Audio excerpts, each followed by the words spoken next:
We were Linda and Earl were the original owners of the Speedster after it had its second life. It was born at the factory.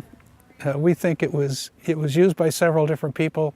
It was raced in Southern California, and then by the time we got it, it was in its second life. That was about 1969, and it's actually Linda's car. We bought it so that she could use it on rallies and on weekends just to play. It had been airport raced and probably raced in the desert, partially restored, and we bought it and finished some of the restoration, and then my wife Linda drove it around as a fun car for her. And then after that we moved to Eastern Washington and kept it mostly in storage because of the salt on the roads and the snow.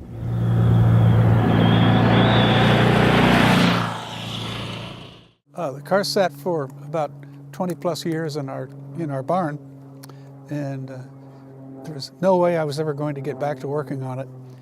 So we decided to sell it to Doug at Dusty Cars, and now we're looking at the complete restoration. It's just amazing.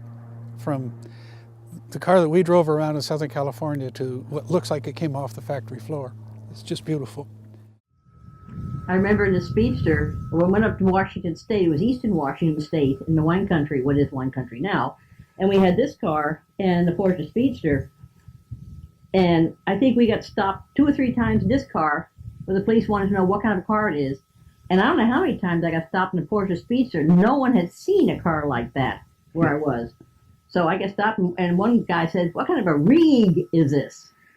And it wasn't a rig. I said, "It's a Porsche." He said, "Oh, it doesn't look like a Porsche." They hadn't never seen a Porsche Speedster. They've seen a few of the 356s, I mean, the older ones, and a few of the 900 series, but no Speedsters.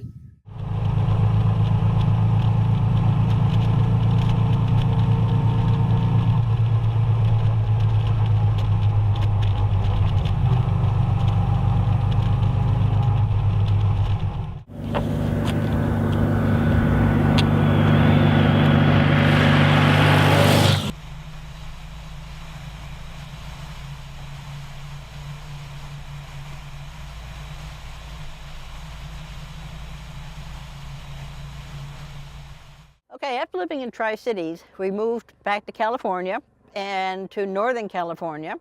And I had just, this is still my car, and I drove it around. And then we bought a ranch, a grape ranch over on Tesla Road, and then decided, well, we needed something, to carry, vineyard equipment in. So I ended up putting this car in the barn and didn't touch it for almost 25 years. And then when we moved to the current facility here on Roos Road, and we decided, well, we're not going to be driving the car anymore because we're still in the winery business. So we sold it to Dusty Cars and turned the money into winery equipment.